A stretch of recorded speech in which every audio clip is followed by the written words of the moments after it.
जे गायलं जातं, लिहिलं जातं, बोललं जातं त्याला भारुड म्हणतात. संत एकनाथ महाराजांनी भारुडाची रचना एवढ्यासाठीच केली.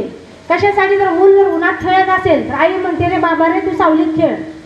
असं एखादी शेजारी चालली तर सावलीत खेळ म्हणत नाही, तुम्हाला काय करायचे म्हणते. बरोबर आहे का नाही? हक्काने सांगणारे संत असतात. संत ज्ञानेश्वर महाराजांनी ज्ञानेश्वरीतून सांगितलं, ते आमच्या डोक्यावरनं गेलं. संत तुकाराम महाराजांनी गाथ्यातून सांगितलं, ते सुद्धा आमच्या डोक्यावरनं गेलं. पण संत एकनाथ महाराजांनी भारुड सांगितलं, ते आमच्या हृदयाला भिडलं. का? भारुडाला 2 अंग असतात.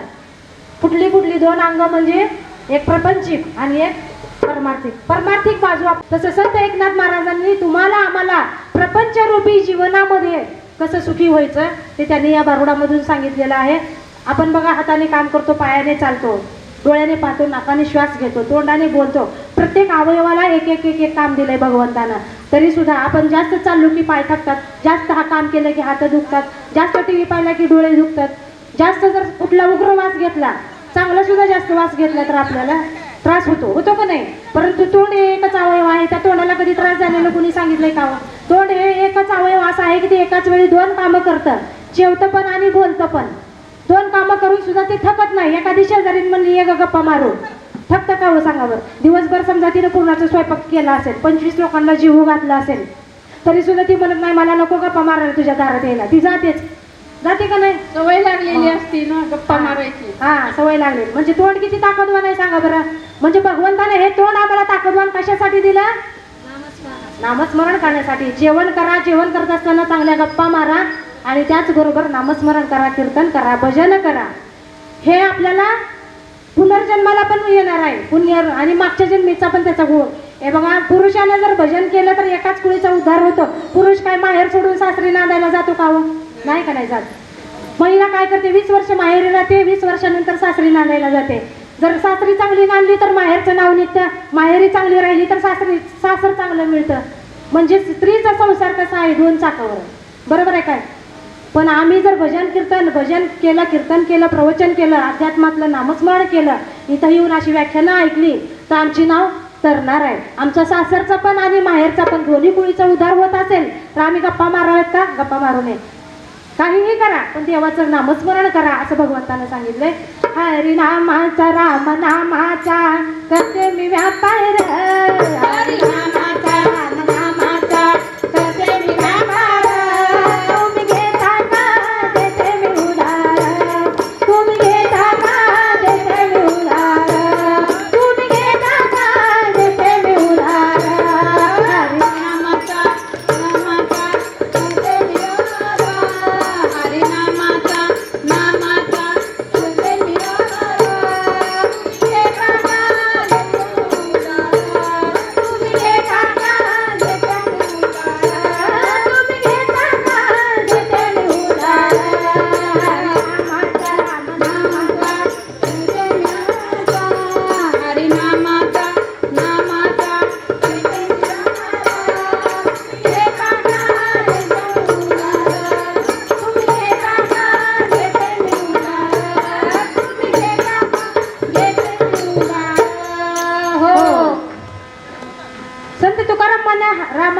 संत तुकाराम महाराजांनी हरिनामाचा व्यापार केला आणि त्यांनी मोक्षाला गेले. त्यांचा देह वैकुंठीला कशामुळे गेला?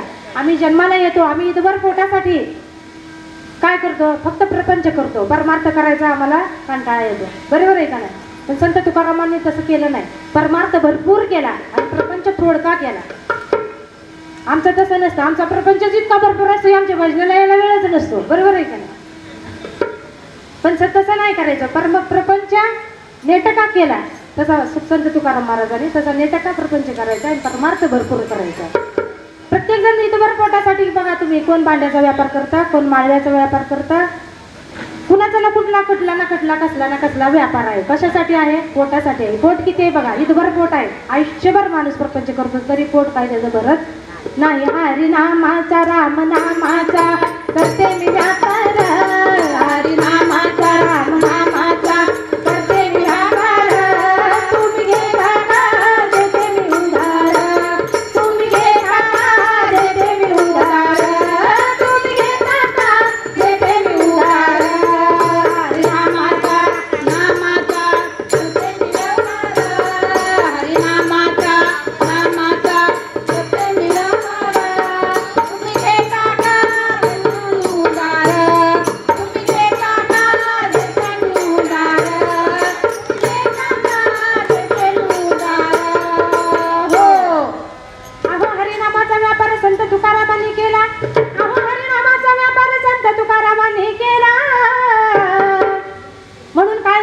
सांगा बरं. संत तुकारामांनी हरिनामाचा व्यापार केला म्हणून त्यांचा कुठला फायदा झाला असं तुम्ही मला सांगा. कुठला फायदा झाला त्यांचा? त्यांचा देह वैकुंठीला गेला. हा किती मोठा फायदा झाला सांगा बरं. आमचा देह वैकुंठीला जातो का कुठं जातो आम्हाला माहिती नाही. या व्यासपीठाखाली जेवढे लोक बसलेत त्यांचा देह स्वर्गात नक्की जाईल, परंतु स्वर्गात गेल्यावर भगवंत भेटतोच असं नाही.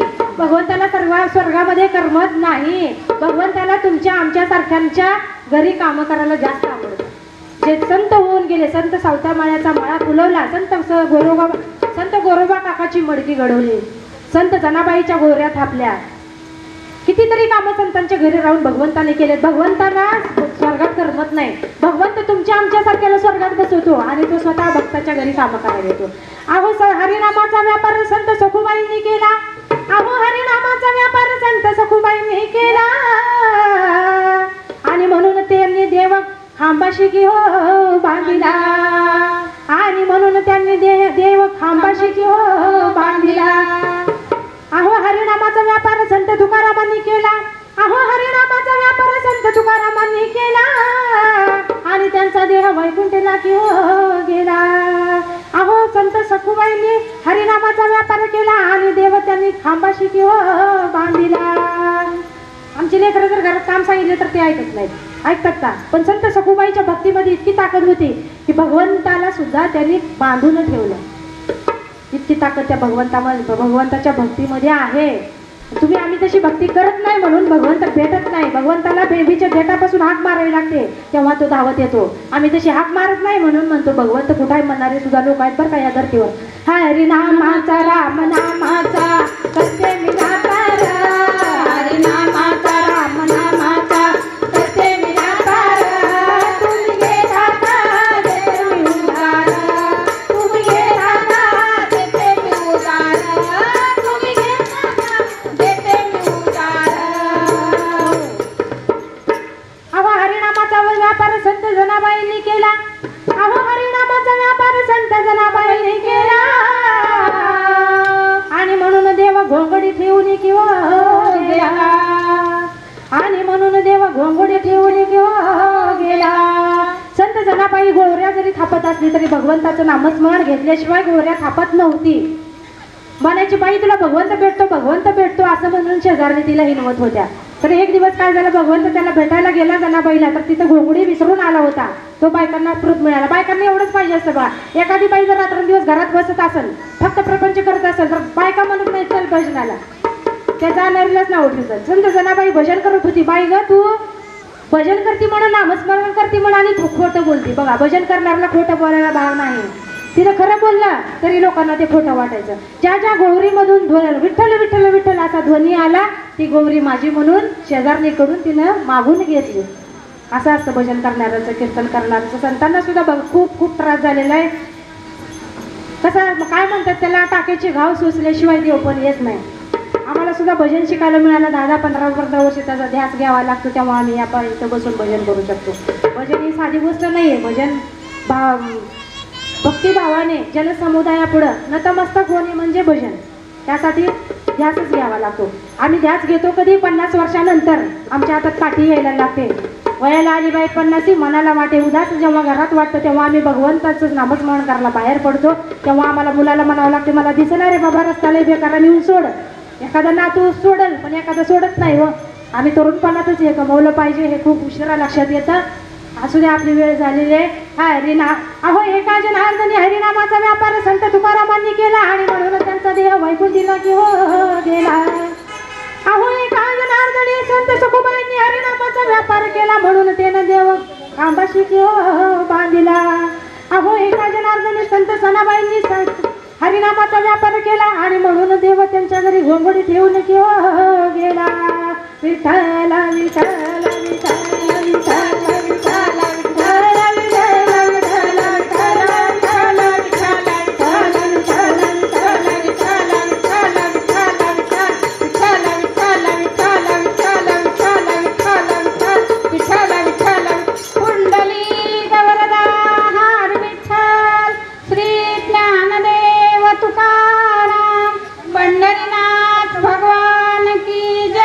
गोपाल कृष्ण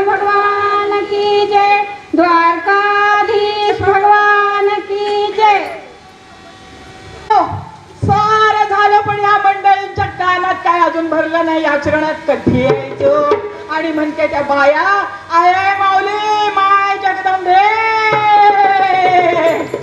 अगं भविष्य सांग शकुन सांग ऐकायचंय माहूरगडची लक्ष्मी आले ऐक ऐक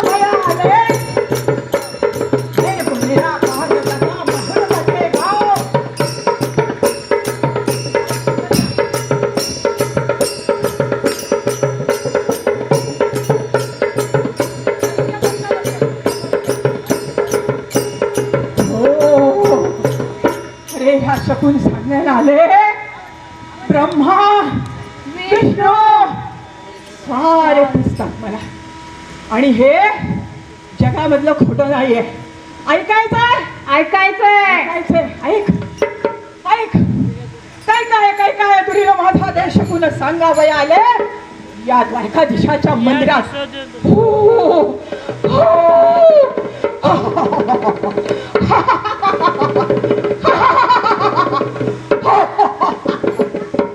निर्गुण निराकार दादा माहूर माझे गाव शकून सांगावया आले माझं नाव शकून माझं आले माहूर माझं नाव शकून माझं आले माहूर माझं नाव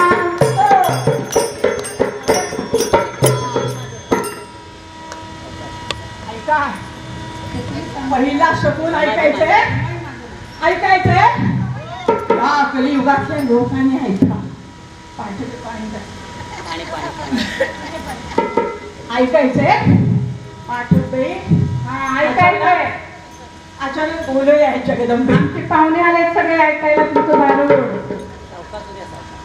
नाही करू नका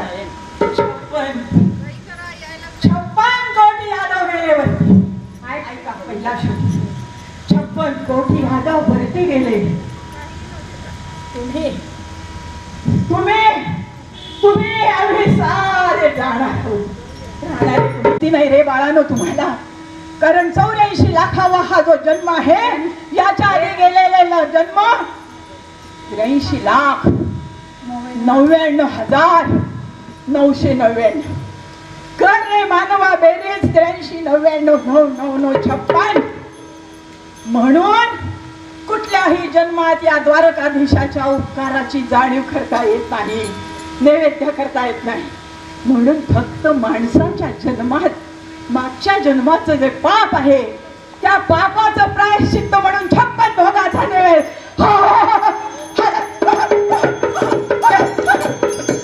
निर्गुण निराकार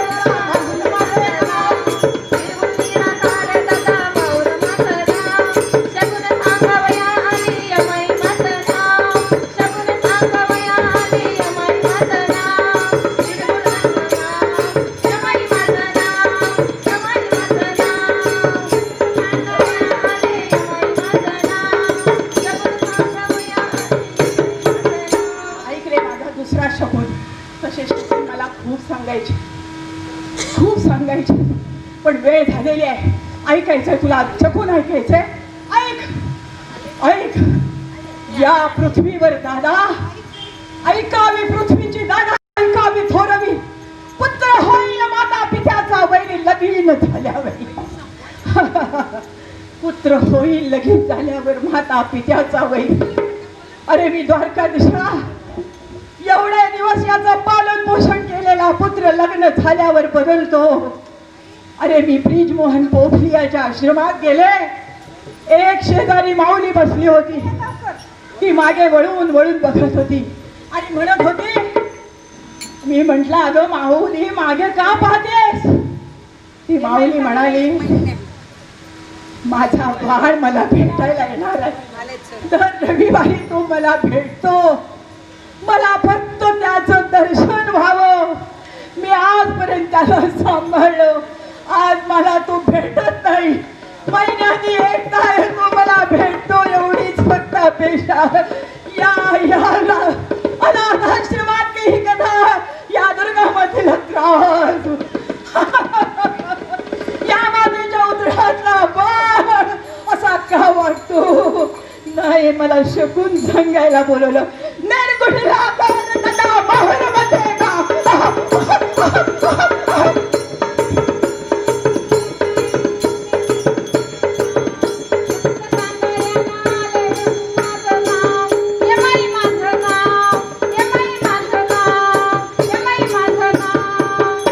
एका जनातनी हित राहे मग आदिपूर्ती ही प्रसन्न झाली.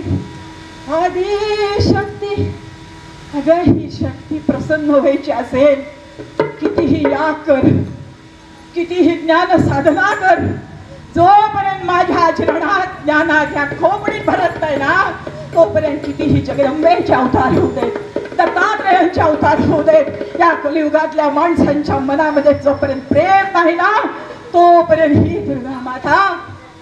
दुर्गा माता क्रोधित.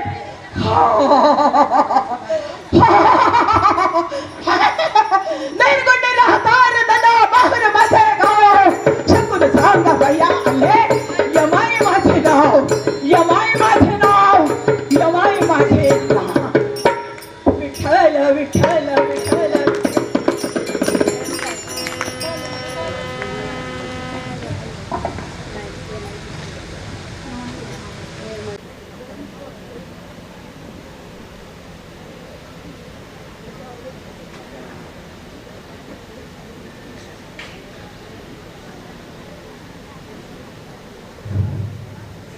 प्रवचनाला सुरुवात करण्यापूर्वी महाजन म्हणून आहे अभंग एक म्हणणार आहेत आणि त्यापूर्वी सुरुवातीलाच मी आभार प्रदर्शन करणार आहे.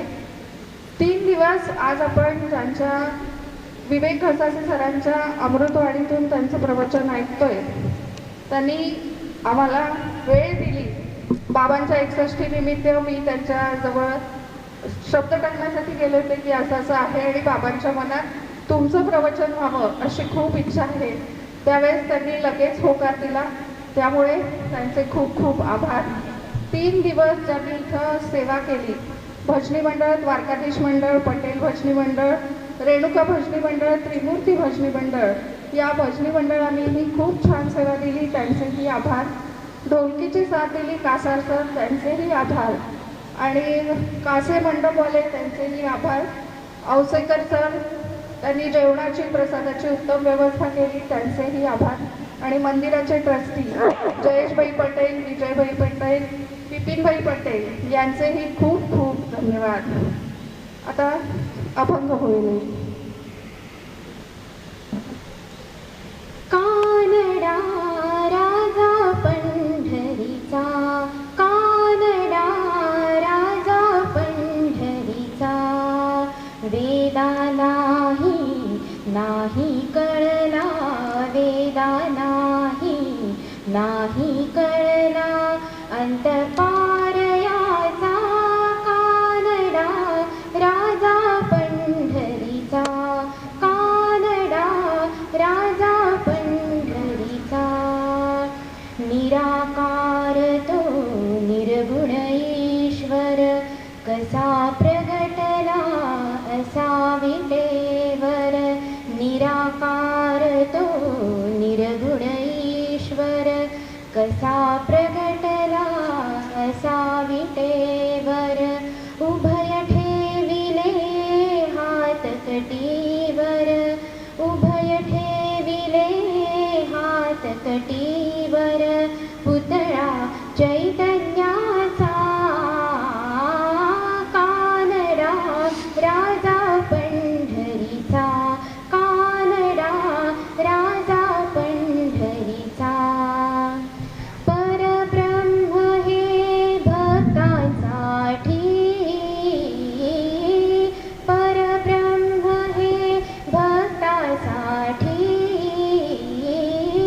उभे ठाकले भीमे काठी,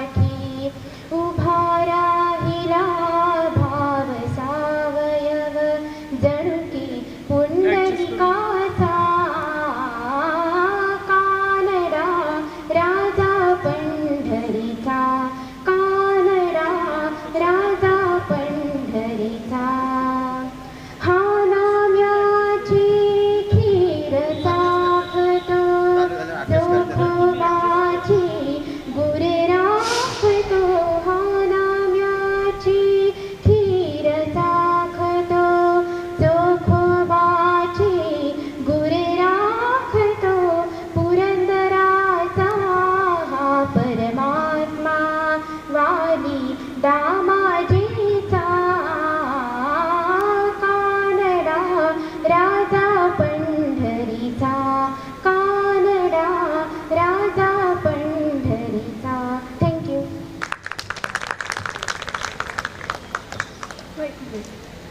गणपतीपरांना विनंती करते की त्यांनी प्रवचनास सुरुवात करावी.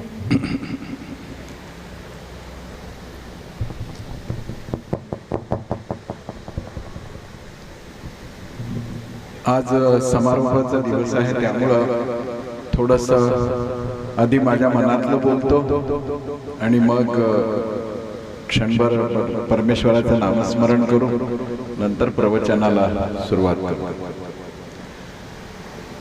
2 महिन्यांपूर्वी मला पाठक कुटुंबियांनी विचारलं की द्वारकाधीश मंदिरामध्ये असा घरगुतीच 61चा कार्यक्रम आहे आणि त्यानिमित्तानं 3 दिवसांची प्रवचनं व्हावीत अशी आमची इच्छा आहे. तर मी म्हटलं की तारखा कोणत्या? त्यांनी सांगितलं 23, 24, 25. मी बरं म्हटलं. आणि नंतर आपल्या सगळ्यांनाच माहिती आहे की लोकसभा निवडणुकीचे निकालच 23 तारखेला लागायचं ठरलं. तेव्हा मी त्यांना विनंती केली की आपल्याला थोडंसं कार्यक्रम पुढे करता येईल का, एखाद दिवस? ते म्हणाले करता येईल. मी म्हटलं मी 24ला नागपूरहून निघू शकतो, 25, 26, 27 करता येईल का? ताबडतोब ते तयार झाले. त्यांनी ज्या वेळेला मला विचारलं त्यावेळेला मी चटकन हो म्हणालो. ही गोष्ट खरी आहे. याचं एक कारण होतं की ह्या मंदिरामध्ये या निमित्ताने यायची संधी मला मिळते आहे. याचं आकर्षण, याचा मोह, याचा लोभ माझ्या मनात खूप होता. कारण का ह्या मंदिराची प्राणप्रतिष्ठा झाल्यानंतर कितीतरी वेळा मी ठरवलं. मी वामननगरमध्ये राहत होतो, जाता येता शिखर पाहत होतो, पण जब तक बुलावा नहीं आता हम कहीं पहुंच नहीं पाते. तसंच द्वारकाधीशांच्या मनामध्ये ज्या वेळेला आलं की आता ह्याची सेवा करून घेण्या इतका ह्याचा तयारी झालेली आहे, अगदीच हसं होणार नाही याला बोलवलं होतं. आणि मग श्रीमान पाठक यांच्या 61च्या निमित्तानं हा चांगला आनंदाचा योग माझ्या वाट्याला आला. त्यामुळं पहिल्यांदा पाठक कुटुंबियांचं ऋण मी व्यक्त करतो, त्यांच्याविषयीची कृतज्ञता व्यक्त करतो. आणि 61च्या निमित्तानं हा कार्यक्रम केलेला असल्यामुळं सहस्रचंद्र दर्शनाला 7 दिवसाचा मोठा कार्यक्रम करण्या इतकी शक्ती पाठक कुटुंबियांना द्यावी आणि तसं आयुष्य सुखी, समाधानी, समृद्ध त्यांना प्राप्त व्हावं. आणि या 3 दिवसाच्या उपक्रमाला तुम्ही सगळे श्रोते इतक्या मनापासून आलात आणि तुम्हीही त्यांचा हुरूप वाढवला, माझ्यासारख्यालाही प्रोत्साहन दिलं. त्यामुळं जे सुख, समाधान, वैभव, स्वास्थ्य पाठक कुटुंबियांना मिळावं तेच तुम्हा सगळ्या श्रोत्या बंधू भगिनींच्या कुटुंबातही निर्माण व्हावं, ही तुमच्याबद्दलची कृतज्ञतेची भावनाही मी व्यक्त करतो. जयेश भाई, आमचे बाबू काका, पटेल काका हे तसे माझे आभार मानण्या इतके दूरचे नाही आहेत, ते इतके जवळचे आहेत. तरी पण त्यांनी 3 दिवस हजेरी लावली. बिपिन भाई काही कारणाने येऊ शकले नाही, पण ह्या सगळ्यांचा माझा पारिवारिक संबंध आहे आणि तो खूप जुना आहे. तसं बघायला गेलं तर श्रोत्यातल्या बहुतेक सगळ्यांनी मला इतके वेळा ऐकलंय. कधी कधी पर्याय नसतो, तेव्हा काय करणार बिचारे श्रोते, तर माझं 28 वर्ष ऐकतच आले. पण या सगळ्या विश्वस्तांच्या बद्दल माझ्या मनातला जो आदर आणि कृतज्ञतेचा भाव आहे तोही व्यक्त करतो. तुमच्या सगळ्यांच्या बद्दलचाही आदर व्यक्त करतो. मी पहिल्या दिवशी आलो तेव्हा पहिली ट्युशन घेतली साऊंड सिस्टीम वाल्याची. कारण कीर्तन असो, प्रवचन असो, व्याख्यान असो, सगळी गोम तिथे बसलेल्या माणसाच्या हातात असते. त्यांनी जर ठरवलं की यांचं कीर्तन प्रवचन पाडायचं तर तो मध्ये मध्ये तिथे बसल्या बसल्या इतक्या शिट्ट्या वाजवू शकतो की श्रोत्यांना वाटतं की प्रवचनकार शिट्ट्या वाजवतोय की साऊंड सिस्टीमचा प्रॉब्लेम आहे. पण त्यांनी छान साऊंड सिस्टीम केली. मला आणखीन एका गोष्टीचं आश्चर्य वाटलं की हल्ली वर्तमानपत्रामध्ये सांस्कृतिक आणि धार्मिक बातम्या छापून येणं ही पानिपतच्या लढाई इतकी कठीण गोष्ट आहे.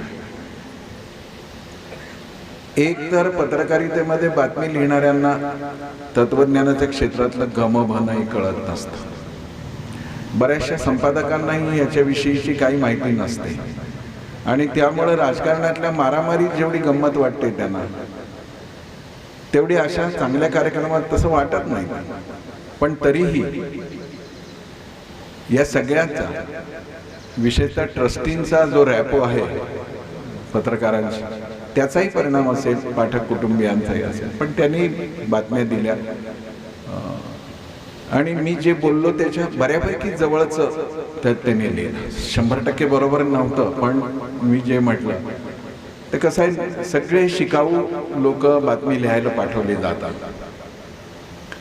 त्यामुळं पहिल्या दिवशी महाप्रभूंच्या चरित्रातल्या तत्वज्ञानाचं बोललो, पण त्यांनी पुस्तकं वाचली पाहिजेत तत्वज्ञानाची अशी बातमी केली. पण हरकत नाही, निदान पुस्तकं वाचली पाहिजे तिथपर्यंत जरी पत्रकारिता पोचली तरी पुष्कळ आहे.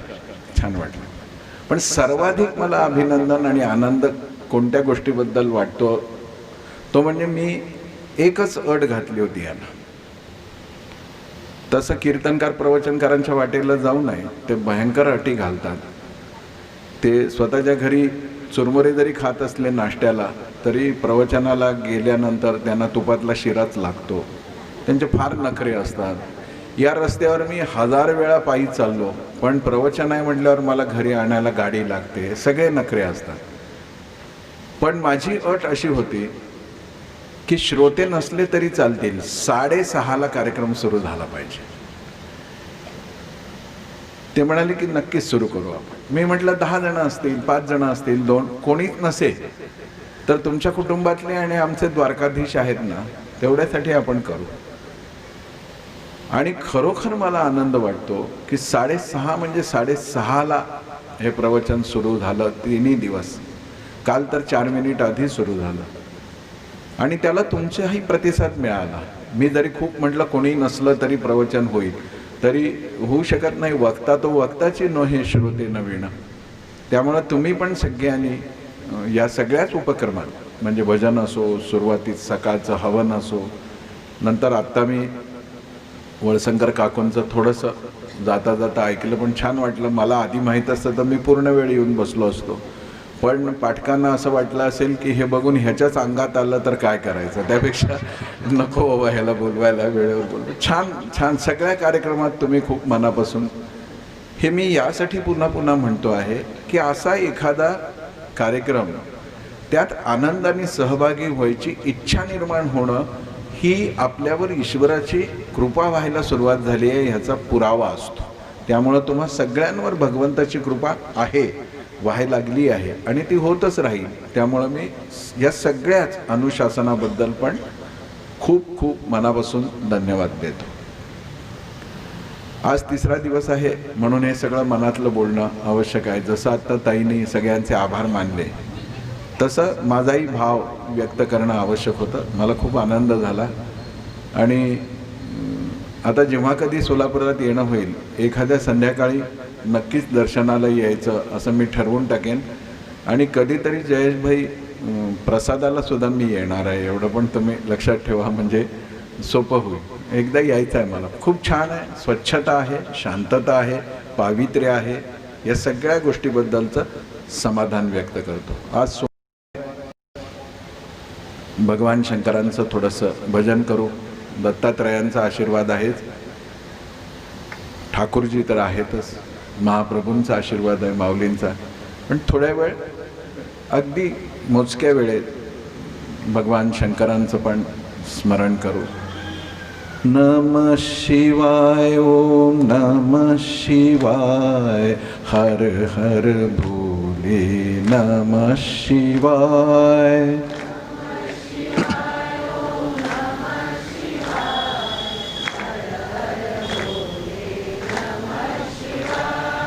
नमः शिवाय ओम नमः शिवाय हर हर भोले नमः शिवाय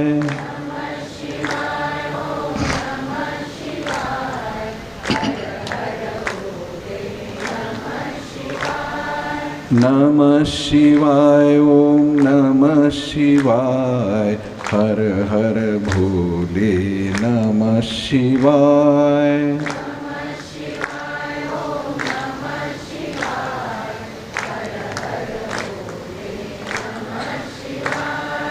हर हर भोले नमः शिवाय हर हर भोले नमः शिवाय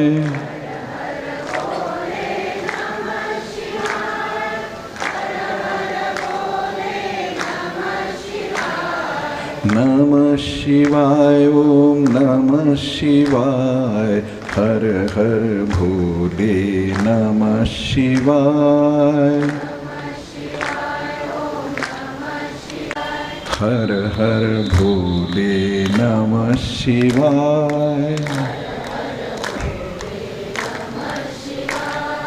हर हर भोले नमः शिवाय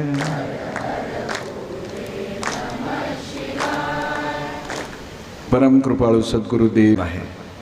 कारण का या दोन्ही तत्वज्ञानाच्या पायाशी मुळाशी भक्ती प्रेम मैत्र असाच भाव आहे. नुसत्या तत्वज्ञानाचा विचार करण्यापेक्षा तो माधुर्याच्या अंगाने आला तर अधिक आवडतो ऐकणाऱ्याला आणि सांगणाऱ्यालाही आनंद येतो. ती पण सोय महाप्रभूंनी आणि माऊलींनी करून ठेवली. अतिशय गोड अमृतातेही पैजा जिंके असं माऊलींचं आहेच. तितकंच मधुर तितकंच गोड तितकंच सरळ महाप्रभूंचा सुद्धा सगळं मांडणी आहे. आपल्याला माझी आग्रहाची विनंती असेल की पुष्टी संप्रदायाची कीर्तनं भजनं जी उपलब्ध आहेत ती जरूर तुम्ही ऐका. इतकी मधुर आहेत इतकी गोड आहेत. विलक्षण आनंद येतो. ज्ञानेश्वर महाराजांचे अभंग विरहिणी ते ऐकताना गाताना आनंद येतो. पण हे सगळं आनंदाच्याच पातळीवर म्हणजे केवळ श्रवणाच्या आनंदाच्या पातळीवर न राहता आपल्या जगण्यात उतरलं पाहिजे. आणि म्हणून काही आग्रह आपण 3 दिवस प्रतिपादनात बाळगतोय. तो आग्रह काय आहे तर खरोखर धर्म काय आहे, अध्यात्म काय आहे, खरोखर पारमार्थिकता काय आहे हे नीट जर ह्या सगळ्या श्रेष्ठ पुरुषांच्या तत्वज्ञानाच्या आधारानं समजून नाही घेतलं तर मग आपल्याला जे मिळवायचं आहे आयुष्यात ते मिळणार नाही असं नाही. पण ते जेवढ्या प्रमाणात मिळायला पाहिजे तेवढ्या प्रमाणात नाही मिळणार. म्हणजे मी एक टोपलीभर आंबे घेतले आणि विकायला बसलो आणि संध्याकाळी घरी येताना मी बायकोला असं म्हणून आलेलो आहे की मी घरी येईन संध्याकाळी तर हे आंबे विकून मी 500 रुपये घेऊन येईन. आणि दिवसभर विकलो पण भाव नाही आला. भाव लोक पाडून मागायला लागले. 250 रुपये मिळाले. थोडे आंबे शिल्लकही राहिले. घरी आल्यावर बायको काय मला घरातून हाकलून नाही देणार. पण ती म्हणेल की तुम्ही तर 500 आणणार होतात 250 आणले. तिला एवढं वाटेल की जेवढा हा मिळवू शकत होता तेवढं नाही मिळवलं. ईश्वरालाही आपल्याबद्दल असं वाटू द्यावं का तर देऊ नये. मला 100% मिळवायचं आहे. प्रपंचामध्ये थोडंसं 19-20 चालतं. परमार्थामध्ये 100% मिळालं पाहिजे. देव 100% मला मिळाला पाहिजे. आणि तो मिळवायचा असेल तर नुसतं कानाला बरं वाटलं मनाला बरं वाटलं एवढं नाही पुरेसं. हे महत्वाचं आहेच. कानाला बरं वाटणं मनाला बरं वाटणं. पण त्याचबरोबर सर्व इंद्रियांतून होणाऱ्या आचरणामध्ये सुद्धा ते आलं पाहिजे. आत्ता ते येत नाहीये. खरं बोलायचं झालं तर. आचरणात काय येत नाही तर आपण सोयीनं परमार्थाची एक वेळ नक्की केली आहे. 1 तास पूजा, अर्धा तास पोथी, गजानन महाराजांचे असेल, स्वामी समर्थांचे असेल, आपल्या सद्गुरूंचं चरित्र असेल, 1.5 तास, अर्धा 1 तास जप. म्हणजे हे मी खूपच चढ सांगतोय, इतका वेळ कोणी चांगल्या कामाला देत नाही. पण इतकं सगळं झालं आणि उठलो आपण की आपला परमार्थाशी संबंध संपला. आणि खूपदा तर आपल्याला असं वाटायला लागतं आणि आपल्याकडे बघणाऱ्यांना असं वाटायला लागतं की किती धार्मिक आहेत ना, रोज 1.5 तास 2 तास पूजा अर्चा. आणि काही जण तर आणखीन असे आहेत की इतकी पूजा अर्चा झाल्याशिवाय पाण्याचा थेंब तोंडात जात नाही. सकाळच्या वेळेपुरता रोजा असतो आपला असं सांग. पण दिवस मावळला की इफ्तार, इतकं खाऊन घ्यायचं की दुसऱ्या दिवशी भूकच नाही लागली पाहिजे.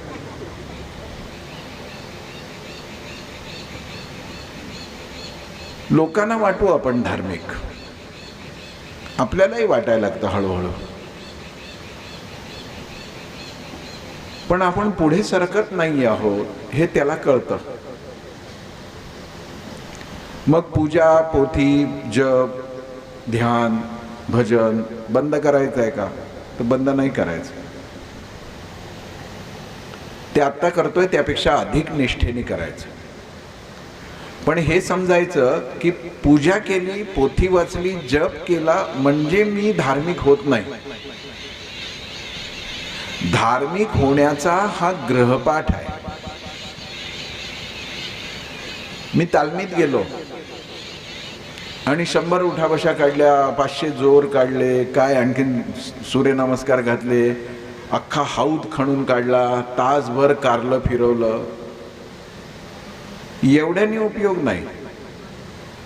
याने माझं शरीर चांगलं झालं. पण मी पैलवान कधी होतो माहिती आहे? एखादी कुस्ती मी जिंकली तर, भले खारीक खोबऱ्याची कुस्ती असू द्या, महाराष्ट्र केसरी नाही होता आलं मला, पण मी कुस्ती जिंकली पाहिजे. पण कुस्ती जिंकायची असेल तर रोज मेहनत केली पाहिजे, कसरत केली पाहिजे, व्यायाम केला पाहिजे. तशी रोजची पूजा, रोजची पोथी, रोजचा जप, रोजचं ध्यान ही तालीम आहे, अंतिम गोष्ट नाहीये. पण हे केलं पाहिजे. ह्याला परमार्थामध्ये शब्द वापरलाय पारमार्थिक अनुशासन, स्पिरिच्युअल डिसिप्लिन. पण आपल्याला काय वाटतं, पूजा 2 तास केली म्हणजे मी धार्मिक झालो, आता काही करण्याची गरज नाही. पूर्ण टिळा लावलाय ना आता मी धार्मिक झालो, शेंडी आहे ना धार्मिक झालो, जानवा आहे ना धार्मिक झालो, लिंग आहे ना धार्मिक झालो, रुद्राक्ष आहे ना धार्मिक झालो, जानवा आहे ना धार्मिक झालो. मी त्या शाळेत ऍडमिशन घेतली आहे एवढ्यासाठी. जसं त्या लेकराच्या गळ्यात आय कार्ड असतं तसं हे आय कार्ड आहे. पण हे मी घरी ठेवलं तर मला शाळेत येऊ देणार नाही चौकीदार. तो म्हणेल या शाळेत तुझं आय कार्ड दाखव. तसं मला हे आय कार्ड बाळगलंच पाहिजे तर मला पुढे जाता येत. पहिली गोष्ट आहे अनुशासन. सकाळी मी 6 वाजता पूजा करेन, 8 वाजता पूजा करेन, 10 वाजता, जी कुठली आपली वेळ आहे. पण सामान्यतः असं म्हटलं जातं की इतरांचा प्रपंच सुरू होण्याआधी आपली पूजा अर्चा झाली पाहिजे. तिकडे कुकरच्या शिट्ट्या वाजतायत आणि इकडे व्यंकटेश स्तोत्रही चालू आहे, असं होत नाही. कित्येक घरात मी बघतो तर महिला इतक्या चतुर असतात, त्यांनी कुकरच्या 3 शिट्ट्या आणि शिट्टी पडण्याचा जो पिरियड आहे तेवढ्यात व्यंकटेश स्तोत्र संपलं पाहिजे असं ठरवलंय. असं उपयोग नाही.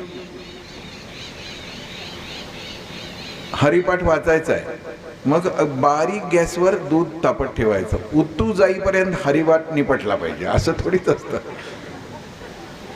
असं नसतं होत. माझं प्राधान्य परमेश्वराला आहे तर प्रपंच सुरू होण्याआधी मी परमेश्वराचं मानाचं पान मांडेन. अनुशासन आहे. पण वय वाढतं, प्रकृती ठीक नसते, अनेक गोष्टी आहेत. घरातल्याला नोकरीसाठी बाहेर पडायची वेळच सकाळची 6:30ची असते. ठीक आहे, तर मागे पुढे होऊ शकतं, पण जी वेळ ठरली त्यावेळी मी ते करणार.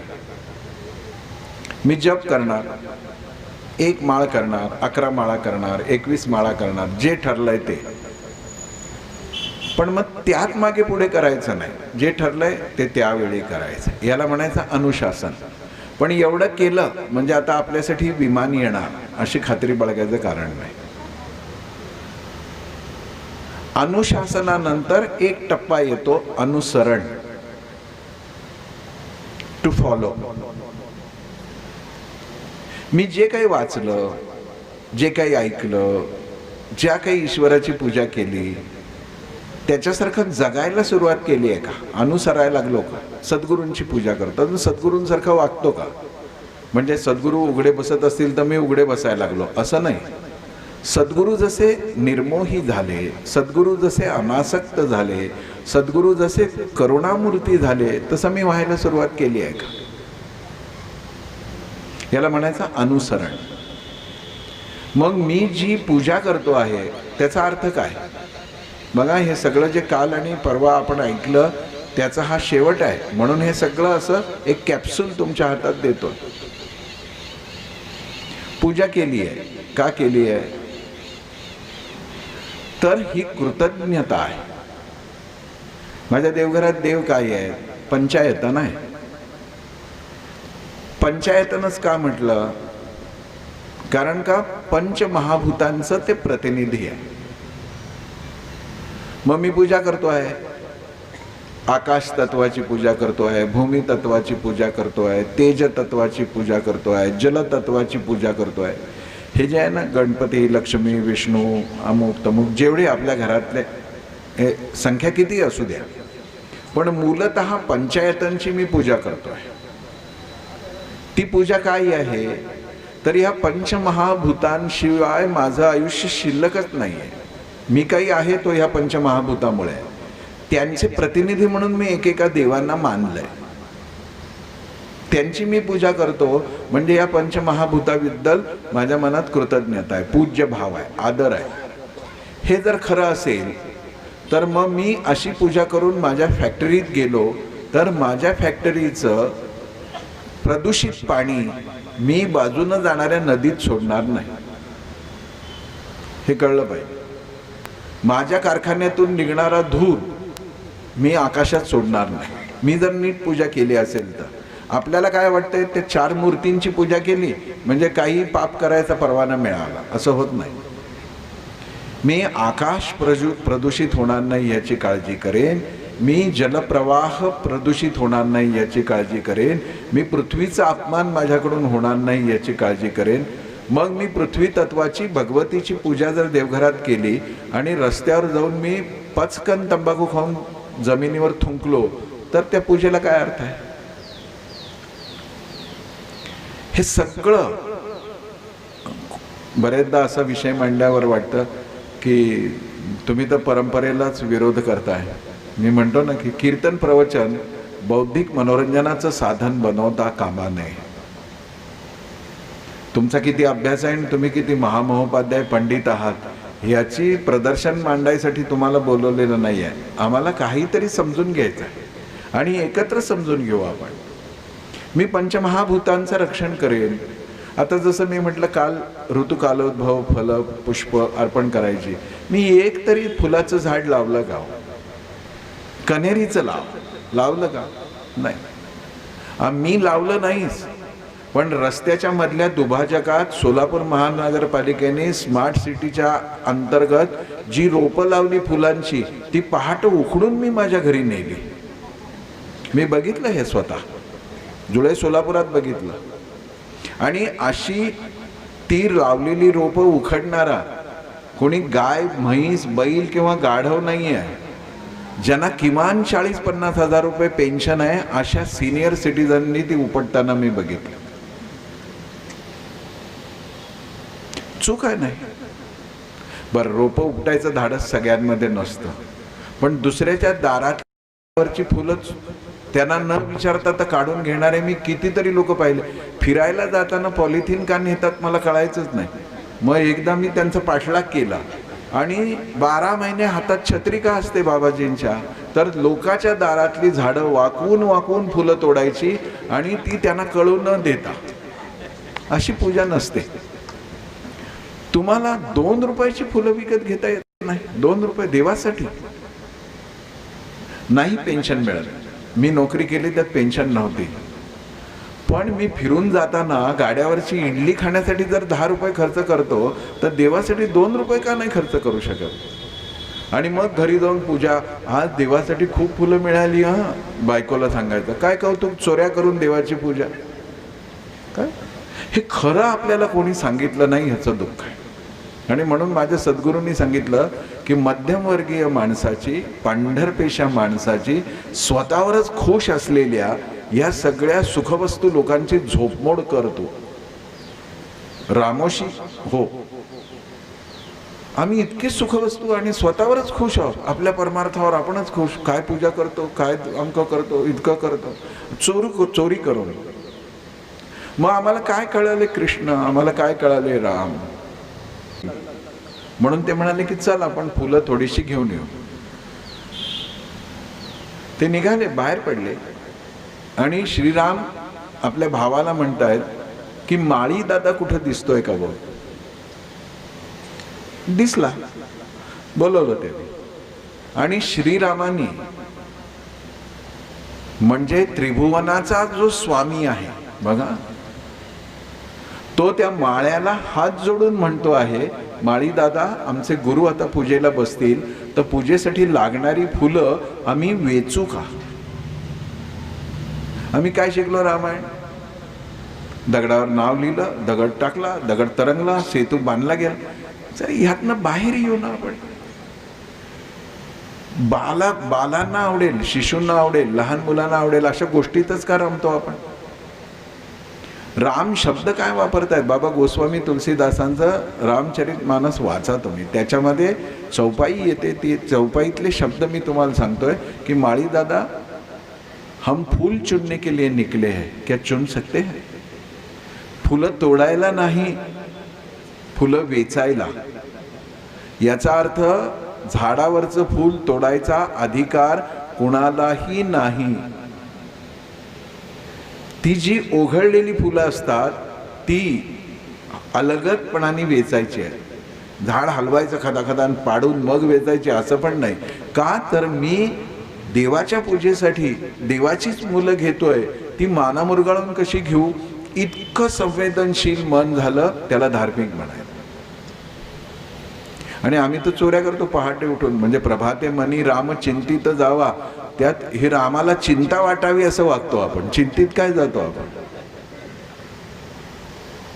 मग मी पंचमहाभूतांचं रक्षण करेन. खरोखर सांगतो, धार्मिकतेचा प्रश्न पाणी टंचाईशी जोडला गेलेला आहे. हे आपल्याला कळलं ना, त्या दिवशी आपण खरे धार्मिक झालो. मी एक पाण्याचा थेंब वाया घालवेन ना, तर सगळ्या मानव जातीचं मरण मी एक दिवस आधी आणेन. आणि मी एखादी मुंगी मरू नये म्हणून खूप अगदी सावध चालतोय, माझ्या तोंडात काही जाऊ नाही जंतू वगैरे म्हणून दक्षता बाळगतोय. पण मी अख्खी मानवजात मरावी याची व्यवस्था करतोय. मी एक दिवस जगाचं मरण आणतोय. मी एक ज्ञ नाही आहे ना. त्या कचऱ्यात काहीही जळलं जातं, त्यामुळं आकाश प्रदूषित होतं. मी एक दिवस जगाचं मरण अलीकडे आणतोय. मग जगाचा खून करायचा अधिकार आपल्याला आहे का. आणि असा जगाचा जो हत्यारा आहे तो धार्मिक असतो का. ज्या घरामध्ये सतकोर भाकर वाया घालवली जाते ते घर अधार्मिक आहे. ज्या घरातल्या मुलांना माणसांना पानामध्ये टाकायची सवय आहे ती माणसं धार्मिक नाही. तुम्ही 1000 गायत्री मंत्र म्हणा दिवसा आणि पानामध्ये तुम्ही चमचाभर भाजी टाका, गायत्री मंत्राचं कणभर सुद्धा पुण्य आपल्याला मिळणार नाही. हा मुळातला धार्मिक विचार कोणीच सांगत नाही. आणि मग हे करा ते करा ते करा, घरात घुंगरू लावा, तिकडे तो हसणारा माणूस उभा करा, नैऋत्येला पाणी ठेवा, नागनेला आग ठेवा, काही उपयोग नाही, काही फरक पडणार नाही याचा. मी जर घरामध्ये अन्न वाया घालवत असेल तर जगाचा मृत्यू मी एक दिवस अलीकडे आणतो. एक कण सुद्धा वाया घालवता कामा नये. एक कण, 2 घास कमी खाऊ. आपल्याला काय अधिकार दिलाय का तड लागेपर्यंत खाल्लंच पाहिजे रोज? आणि आपण असं कोण कर्तृत्वान आहोत? दिवसभर 46 डिग्री टेम्परेचरमध्ये काम करणाऱ्या मजुराला एक दिवस उपाशी राहावं लागतं आणि आपण नुसत्या पेन्शनवर जगणारे लोक इतकं खाण्याची गरज काय आपल्याला? हे कोणीच कोणाला सांगायला तयार नाहीये. याला अनुसरण म्हणायचं. अनुशासन, अनुसरण. तिसरा टप्पा आहे अनुभूती. मला अनुभव येतो की नाही मी जे काही बोलतो आहे त्याचा? मला अनुभव येतो की नाही मी जे काही सांगतोय त्याचा अनुभव आहे की नाही? अमृताहुनी गोड नाम तुझे देवा असं म्हटलं मी, मला अनुभव आहे का? आणि अनुभव असेल तर देवाचं नाव अमृतापेक्षा गोड आहे हे जर मला खरंच पटलं असेल तर मी ज्या धांदरटपणाने जप करतो तसा जप मी करणार नाही. श्रीराम श्रीराम श्रीराम श्रीराम श्रीराम श्रीराम श्रीराम श्रीराम श्रीराम श्रीराम श्रीराम श्रीराम असं थोडीच असतं. निम्म लक्ष तर मेरू म्हण्याकडेच असतं. आलं का आलं का आलं का आलं. रामाचा काय कमीपणा निर्माण होईल का आपण नाव नाही घेतलं तर? त्याचे शेअर मार्केट ढासळेल काय आपण त्याचं नामस्मरण नाही केलं तर? पण जर करतो आहोत आणि म्हणतो आहोत की अमृतापेक्षा गोड नाम आहे तर प्रेमाने ते नाव घेतलं पाहिजे. आणि आत्ता आम्हाला 108 वेळा माळ फिरवायला म्हणजे 108 मणी फिरवायला जर 3 मिनिट लागत असतील आणि मी जर प्रेमाने नाव घेताना 30 मिनिट लागले तर ओळखा की माझा अनुभव आहे. रामाचं नाव घेताना श्रीराम श्रीराम श्रीराम श्रीराम श्रीराम श्रीराम श्रीराम श्रीराम म्हणजे काय? गॅस कमी कर, उतू चाललं दूध, गॅस कमी कर, उतू चाललं दूध, श्रीराम श्रीराम श्रीराम श्रीराम. असं नसतं. आणि हे कोण सांगणार? पण ह्याचंच आम्हाला कौतुक आहे पांढरपेशानं. आम्ही किती धार्मिक आहोत. रोज 11 माळा जप करतो. डोंबल गेलं 11 माळा जप नका करू. अनुभूती आहे का? नामा म्हणे श्रेष्ठ ग्रंथ ज्ञानदेवी एक तरी ओवी अनुभवावी. पारायण केली, 11 पारायण केली ज्ञानेश्वरीची. एका ओवीचा अनुभव आला का रे बाबा तुला? एका तरी. पारायण म्हणजे काय? रतीब घालायचं आहे काय? ब्रासवर करतो का आपण परमार्थ? मग पारायण बंद असं नाहीये. पारायण केलीच पाहिजे पण ती करताना मला अनुभव येतोय का? मग अनुभव म्हटल्याबरोबर स्वप्नात ज्ञानेश्वर महाराज दिसले काय? अनुभव नाही. मी बसलो इथे आणि अनुभव आला, व्यासगादी अशी चालायला लागली. असं काय मी भिंत चालवली ज्ञानेश्वरांनी मीच? असं होत नसतं. मला अनुभव येणं म्हणजे ज्ञानेश्वर महाराजांच्या मनामध्ये जी भक्ती, जे प्रेम, जो मैत्रभाव निर्माण झाला तो माझ्या मनात झाला का 21 वेळा पारायण करू नये. म्हणून पारायण हे अनुशासन आहे, परायणता ही अनुभूती आहे. माझं त्यातलं एक्सपर्टाईज व्हायला पाहिजे. पाठ आहे, 9000 ओव्या पाठ आहे, पण व्यर्थ बरोबरी केले पाठांतर जोवरी अंतर शुद्ध नाही, तुकाराम महाराज. हे अनुशासन, अनुसरण, अनुभूती जेव्हा पूर्णपणाने होते तेव्हा महाप्रभू असोत वा महावैष्णव ज्ञानेश्वर असोत जगाच्या कल्याणाचंच मागणं मागतात. ती अनुभूतीची श्रेष्ठ स्थिती आहे. म्हणून आज थोडा पसायदानाचा विचार आणि महाप्रभूंच्या तत्वज्ञानाचा त्याला जोडून विचार. काय म्हटलं माऊलींनी की मी तुमचं सगळं सांगितलेलं काम केलंय, जप तप ध्यान धारणा. तसं ज्ञानेश्वरी सांगितली, ज्ञानेश्वरी झाली म्हणजे भावार्थ दीपिका, अमृतानुभव झाला, चांगदेव 65 झाली, अभंग लिहून झाले, हरिपाठ लिहून झाला, सगळं केलं. आता मी इतकं सगळं तुम्ही सांगितलेलं केलंय ना तर आता मला मागायचा अधिकार आहे की नाही? मला मागू द्या. बघा काय आहे, चैतन्य महाप्रभूंना महाप्रभू वल्लभाचार्यांना 8व्या 9व्या 10व्या वर्षापासून तत्वज्ञान सगळं कंठस्थ होतं, पण आयुष्यात काहीच मागितलं नाही. आणि जेव्हा मागितलं तेव्हा काय मागितलं? ज्ञानेश्वरांनी काहीही मागितलं नाही, पण मागितलं तेव्हा काय मागितलं हे जर मला कळालं नाही तर मी अनुसरण कशाचं करणार? म्हणून दोघांच्याही जीवनातलं मर्म म्हणजे पसायदानातलं मागणं आहे. तशी माझी मनस्थिती झाली आहे का? आम्ही काय करतो, आजपासून हे सुरुवात केली ना, पहिल्या दिवशी संकल्प की मला पैसे मिळावेत म्हणून तुझी पूजा करतो आहे. पावशील न रे? नाही पावत. सगळं केल्यानंतर त्याची कृपा होणार आहे. तो म्हणेल तुला काय पाहिजे सांग, तेव्हा म्हणावं. आपण काय करतो, पहिल्यांदा डिमांड नोट ठेवतोय आणि मग परमार्थ सुरू करतोय. तर तो काय म्हणतो की तू तर माझ्याशी बिझनेस करायला आलाय आणि मी तुझ्याशी नाही बोलू इच्छित. जो प्रेम करायला आलाय ना त्याच्यासाठी तो वेडा आहे. मग सगळं हे तत्वज्ञान माऊलीने अतिशय सोपं करून आपल्याला मांडलं. तसंच वल्लभाचार्यांनी मांडलं, महाप्रभूंनी मांडलं. त्या तत्वज्ञानाचा विचार आपण केला. पहिल्या दुसऱ्या दिवशी शुद्धाद्वैत तत्वज्ञान त्यांनी मांडलं. आणि ते मांडत असताना त्यांनी आपल्याला इतकं खुलं करून दाखवलं. ते म्हणाले की ब्रह्म मायेपासून अलिप्त आहे. म्हणजे माया ब्रह्माला काही इजा करू शकत नाही, माया ब्रह्मावर काही परिणाम करू शकत नाही. ते ब्रह्म मायेपासून अलिप्त आहे म्हणजे शुद्ध आहे, किंवा म्हणून शुद्ध आहे. मग मी जर ब्रह्म आहे तर मायेपासून अलिप्त पाहिजे की नाही? म्हणजे माया काय आहे ते मला कळलं पाहिजे की नाही? माया म्हणजे प्रेम ममता म्हणजे माया नाही. माया म्हणजे खोट्या गोष्टीच्या मागे लागणं. अहम ब्रह्मास्मी हे महावाक्य आहे. हे महावाक्य वल्लभाचार्यांच्या एकूण सगळ्या तत्वज्ञानाचा आधार आहे. आणि ते म्हणतात की ब्रह्म मायेपासून अलिप्त आहे म्हणून ते शुद्ध आहे. तसं मी शुद्ध व्हायचं आहे मायेपासून अलिप्त म्हणजे खोटं आहे, दाखवण्याचं आहे. मला माहित आहे की भ्रम आहे, त्याच्याविषयी मला आकर्षण नाही वाटलं. मला कोणी धार्मिक म्हणो न म्हणो, मी ईश्वर भक्त म्हणो किंवा न म्हणो, मला आणि त्याला माहिती आहे ना. सावत्राई आहे का?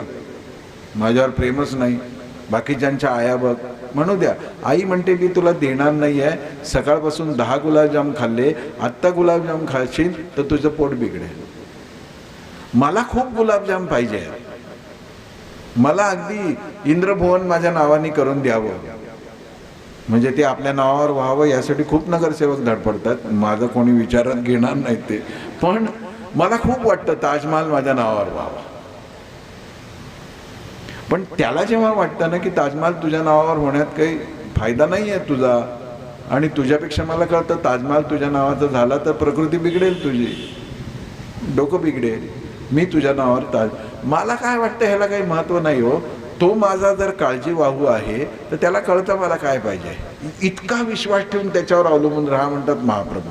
ज्ञानेश्वर महाराज तेच म्हणतात, विकले पण म्हणजे काय, तीच गोष्ट ते बोलतात. महाप्रभू काहीच मागितलं नाही का देवाकडे? ज्ञानेश्वराने काहीच मागितलं नाही का देवाकडे? मागितलं तर वेळ आली, देवानी म्हटलं माग, तेव्हा मागितलंच. पण हा मागण्याचा अधिकार एका क्षणात नाही आहे. पूर्वपुण्याई आहे, सगळं आहे. पण स्वतः श्री वल्लभाचार्यांनी आपल्या आयुष्यामध्ये जे साधन केलं, आता बघा अनुसरण म्हणतो, तसं मला त्यांना अनुसरायचं आहे. तर त्यांनी काय काय केलं हे मला माहीत असलं पाहिजे. त्यांच्या जन्माचा इतिहासही मोठा रोचक आहे. कधीतरी त्याचाही तुम्ही विचार करा, वाचा. आणि जयेशभाईंचं मी अभिनंदन करतो की त्यांनी मला शब्द दिला इथे पुस्तकाची व्यवस्था करू, सर्व ग्रंथ ठेवू.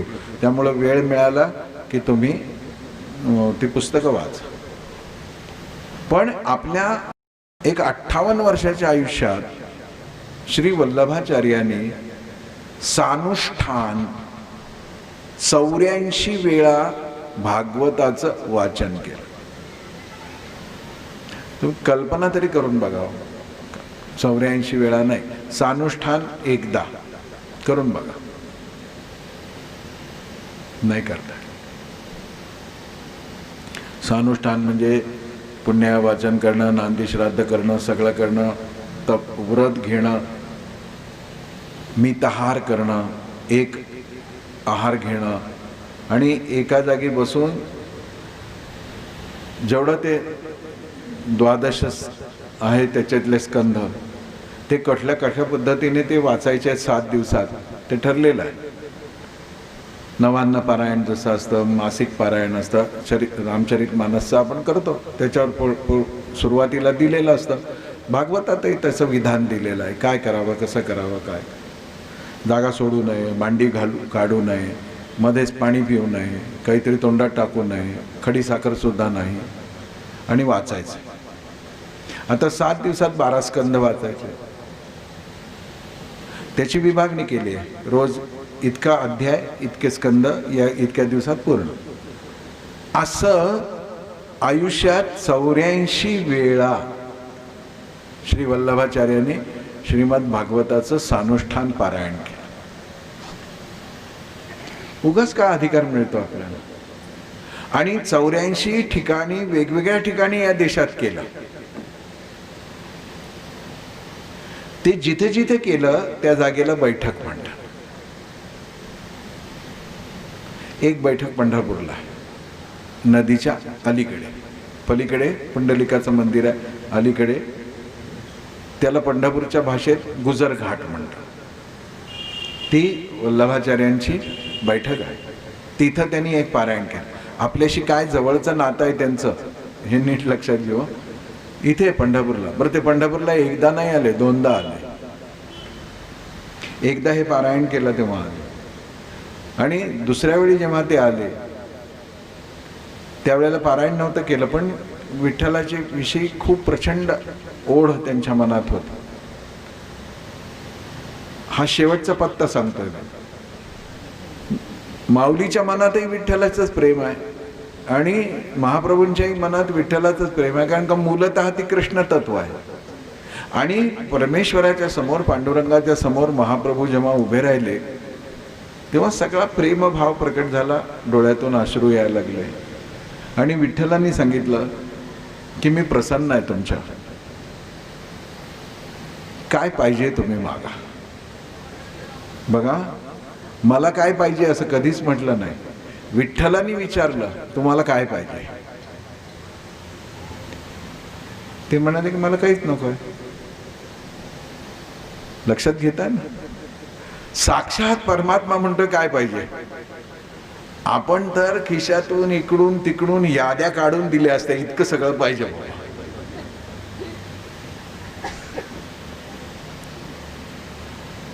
ते म्हणाले मला काहीच नको. एकदा तुमचं दर्शन झालं, एकदा तुमची भेट झाली, ह्याच्यापेक्षा वेगळं काय हवंय मला.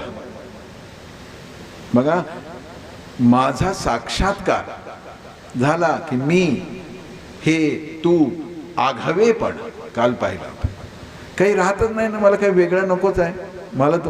ते म्हणाले पण माझी इच्छा आहे की तू काहीतरी मागावंस.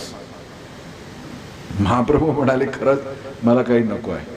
ही भक्तीची परमोच्च अवस्था आहे, ही अनुभूतीची अवस्था आहे आणि त्या अवस्थेमध्ये काही मागणं शक्यच नसतं, मागायचंच नसतं. ते म्हणाले ठीक आहे, तुला काही नको आहे पण माझी एक इच्छा आहे ती तरी पूर्ण कर.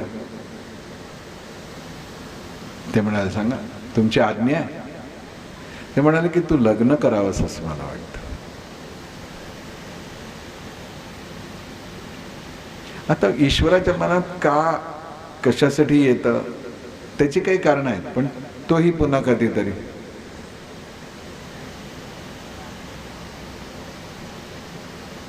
ते म्हणाले की मी या झंझटमध्ये अडकायला उत्सुक नाही. ते म्हणाले पण तुझी इच्छा, तू मागतही नाहीस, मी मागितलेलं माझी इच्छा पूर्ण करत नाहीस, ते केलं तर मला आनंद होईल. आणि मग महाप्रभूंनी सांगितलं की भगवंता तुझ्या मनात असं येतं का की मी लग्न करावं, मी लग्न करेन, पण माझी एक इच्छा आहे, आता मला मागायचा अधिकार आहे. तू सांगतो तसं मी लग्न करेन, पण मी लग्न एका अटीवर करेन की माझ्या पोटी जन्माला येणाऱ्या पुत्रामध्ये तूच असला पाहिजेस, तू पुत्र म्हणून माझ्या पोटी जन्माला ये. काय मागणं कसं मागायचं बघा. कॅटरीना सारखी मुलगी दे,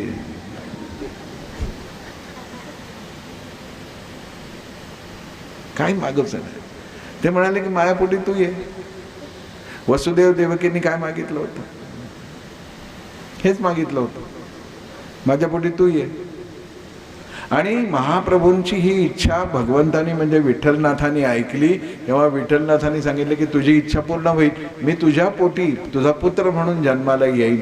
महाप्रभूंना 2 मुलं झाली, त्यातले धाकटा मुलगा जो आहे ते साक्षात विठ्ठलाचं रूप आहे, त्यांचं नावच आहे विठ्ठलनाथ, महाप्रभूंच्या धाकट्या मुलाचं. म्हणजे जेव्हा काही मागायची वेळ येते, ईश्वर म्हणतो की काही मागा, तेव्हा मागितलं काय तर असं संतती मला दे की जो विश्वकर. आणि महाप्रभूंची दोन्ही मुलं विलक्षण, त्यांचं चरित्र पण विलक्षण आहे. आणि म्हणून ती पुस्तकं लवकरात लवकर येतील. पाठकांना जरा त्रास होईल त्याचे, आला गेलेला बघा, पुस्तकं द्या, म्हणजे घरचं झालं थोडं, जावायने पाठवलं घोडं असं होईल त्यांना.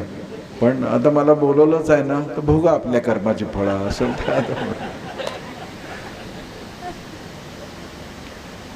तसं निवृत्तीनाथांनी विचारलं की काय पाहिजे तुला ज्ञानोबा? ते म्हणाले काही नको. नाही, तू एवढं माझ्या सांगितलंयस, ते केलंयस, काहीतरी माग. जसं महाप्रभूंनी विठ्ठलनाथालाच मागून घेतलं, तसं ज्ञानेश्वरांनी सगळ्या जगाचं कल्याण होणारं पसायदान मागून घेतलं.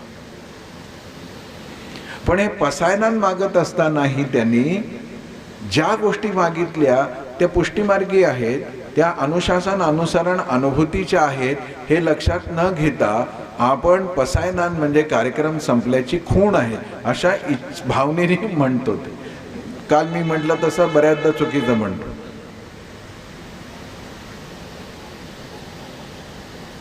किती चुकीचं म्हणतो. प्राणी जात म्हणतो, ते प्राणी जात आहे. चलाक म्हणतो, ते चला आहे. मंडळी हा शब्द कुठेही वापरतो.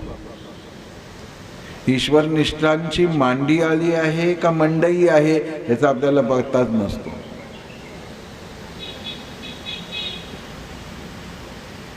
आणि विश्वेशांनी आपल्याला आशीर्वाद दिलाय का विश्वेश्वरांनी दिलाय ह्याचा आपल्याला ठाम पत्ता नसतो. चुकीचं, अशुद्ध, गचाळ. म्हणून वाचावं मग शांतपणे ग्रंथ समोर ठेवून. पण म्हणायचंच आहे ना, तर ज्ञानेश्वरांच्या भावनेशी एकरूप होणं अनुभूती आहे, तसं मागावं. पसायदान म्हणताना ज्याला रडू नाही आलं ना, त्याचं पसायदान फक्त ओठातून येत आहे, हृदयातून येत नाही. 1000 वेळा मी रोज म्हणत येईल, 1000 वेळा माझ्या डोळ्यात पाणी आलं पाहिजे, तरच मला कळालं पसायदान काय येतं. काय मागितलं बघा, विठ्ठला तूच माझ्या पोटी जन्माला ये महाप्रभू, आणि मला पसायदान द्या. कसलं पसायदान? तर लोकांनी अनुशासन पाळावं, लोकांनी अनुसरण करावं, लोकांना अनुभूती यावी. महाप्रभूंच्या जीवनातही महाप्रभूंनी आपल्याला जे प्रेम सांगितलं त्याचाही हेतू हेच आहे की प्रेमाने केलेलं कार्यच निर्दोष असतं. पूर्ण समर्पणाने केलेलं कामच कर्मयोग असतं. आणि माझ्या मनामध्ये कोणाविषयीही द्वेष नाही, कोणाही जीवाचा न घडव मत्सर वर्म सर्वेश्वर प्राप्तीचे. कोणाचाही मत्सर नको. ही सगळी प्रणाली महाप्रभूंनी सांगितलेली आहे. माझ्या वाटेला जे जे कर्म आलं ते मी तुझी पूजा म्हणून करेन. तू सांगशील ते करेन, पण मी जे करेन ते तुझी पूजा म्हणून करेन. आणि मग ह्या दोघांनीही भक्तीला इतक्या उंचीवरती नेऊन ठेवलं, इतक्या उंचीवरती नेऊन ठेवलं की आपण कल्पनाही करू शकत नाही. ती भक्ती असते. उपवास केले, अमकं केलं, तमकं केलं, अनुशासन आहे ते. आणि हे अनुशासन आपल्या सोयीसाठी आपण ठेवलंय ना. म्हणजे मला खूपदा असा प्रश्न पडतो की उपवासाचे पदार्थ याच्या इतकं विनोदच नाही दुसरा. उपवासाचे पदार्थ कसे असतात? पदार्थ नाही ती अवस्था म्हणजे उपवास आहे. बरं, उपवासाला साबुदाणा चालतो, कोणी ठरवलं? श्रीकृष्णाने काही रेसिपीचं पुस्तक लिहिलं नाही ना, उपवासा दिवशीचे, श्रावणातले. तो काय म्हणे युक्त आहार विहार. साबुदाणा का चालतो? मग साबुदाणा चालतो तर तांदूळ का नाही चालत? We never applied brain. डोकंच नाही लावलं आपण. साबुदाण्याची निर्मिती करणाऱ्या कारखानदारांचा हा डाव आहे की उपवासाला साबुदाणा चालतो. कोणी सांगितलं? कर्नाटकात उपवासाला पोहे चालतात.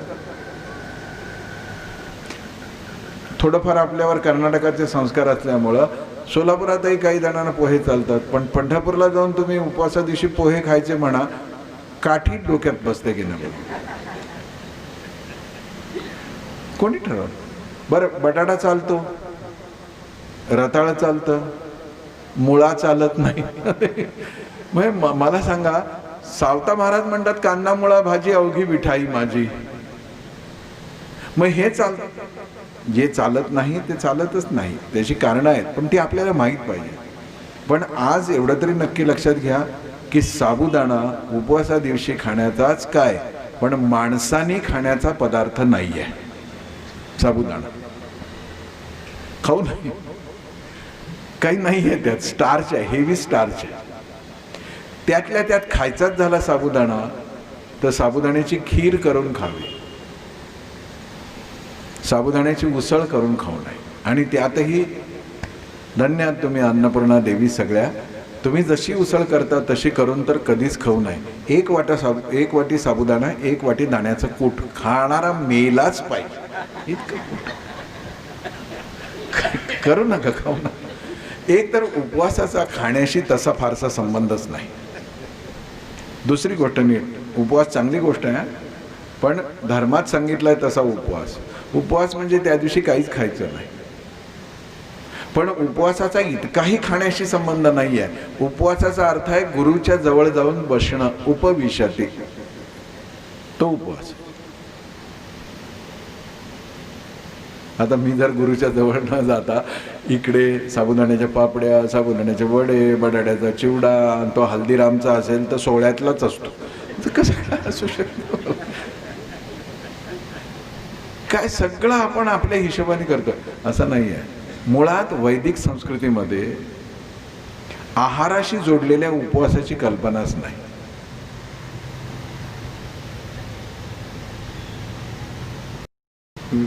वेद काळामध्ये, उपनिषद काळामध्ये उपवास ही गोष्टच नव्हती. कारण का खाऊ नये ते खाल्लंच जात नव्हतं. 12ही महिने सात्विकच खाल्लं जात होतं. डोंगरे महाराज म्हणायचे की ज्वारी उपवासाला चालत नाही, पण हुरडा मात्र उपवासाला चालतो. तर मी म्हटलं की कसं काय चालतो? तर ते म्हणाले की हुरडा आहे ना, ज्वारीचा दाणा दाबल्यावर जोपर्यंत त्यातून दूध निघतंय तोपर्यंत उपवासाला चालतो, तोपर्यंत ते फळ आहे. आणि मग ते वाळली की ते धान्य चालत नाही. वेद उपवासाचा विषय बोलतच नाही. जैन तत्वज्ञान जसं जसं संपूर्ण भारतभर प्रसृत झालं, विकसित झालं, तसं जैन परंपरेमध्ये उपवासाचं एक महत्त्व आलं आणि ते महत्त्व प्रमाणाबाहेर प्रस्थापित झालं. आता ही एक धारा येते ज्यात उपवासाचं एवढं महत्त्व सांगितलं गेलंय.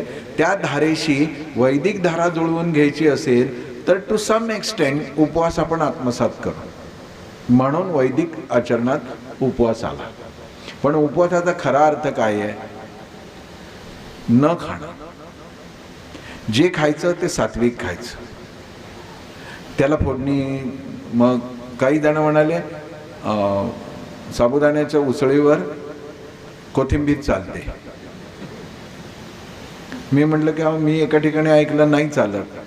तर त्या घरातल्या बाई होत्या, त्या हुशार होत्या, त्या म्हणाल्या कोथिंबीरीला फुलं आली की नाही चालत, फुल नाही आलं तर चालत.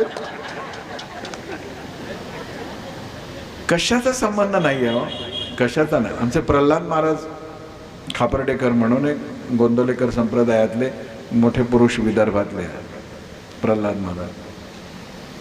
तर ते नागपुरात यायचे, प्रवास चालू असे त्यांचा. तर एक त्यांची अनुग्रहिता होती, शिष्या होती.